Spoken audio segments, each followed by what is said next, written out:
Enfin, depuis que mes seins sont sur Google, j'ai un rapport très décomplexé à ça.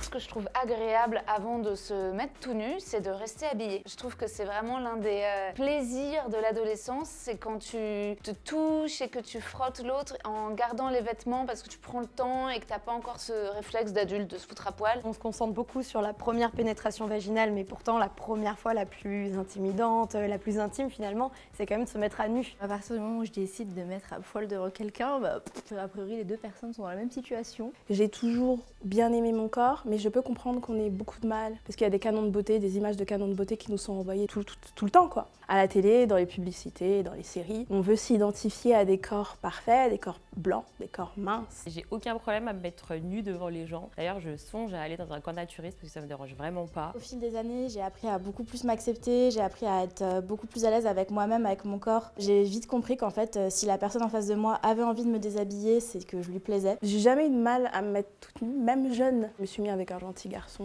qui était adorable avec moi, qui me trouvait très belle. Je suis restée des années avec lui. Donc je pense que ça m'a confortée dans l'idée. Comme j'étais ado, et ces trucs-là, de toute façon, on n'avait pas le droit de dormir l'un chez l'autre. Donc il y avait un peu ce truc-là de genre sexe d'après-midi qui faisait qu'on n'avait pas trop le choix et il y avait de la lumière. Je crois que c'était genre fin du collège, donc c'est vraiment le moment où ton corps change et que t'as un peu de mal. Mon petit copain était « Ah, mais t'as pas eu encore tes seins qui ont poussé, c'est pour ça, c'est pas grave, ça viendra !»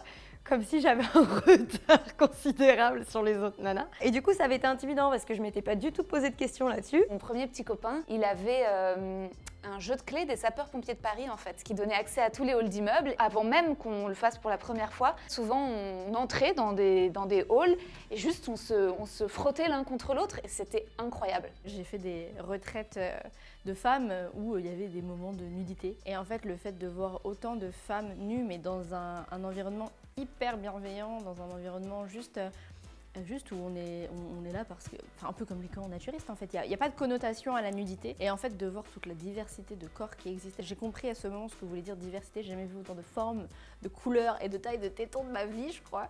Et à ce moment-là je me suis dit, ah c'est ça en fait la réalité. Finalement la première fois où tu te retrouves à nu en face de quelqu'un, c'est là où vraiment la personne va te découvrir et toi tu la découvres. Et c'est quand même un moment fort. On le banalise beaucoup, on en parle peu je trouve, mais c'est très fort de se mettre à nu devant quelqu'un. C'est beau de mater le corps de son partenaire ou de sa partenaire.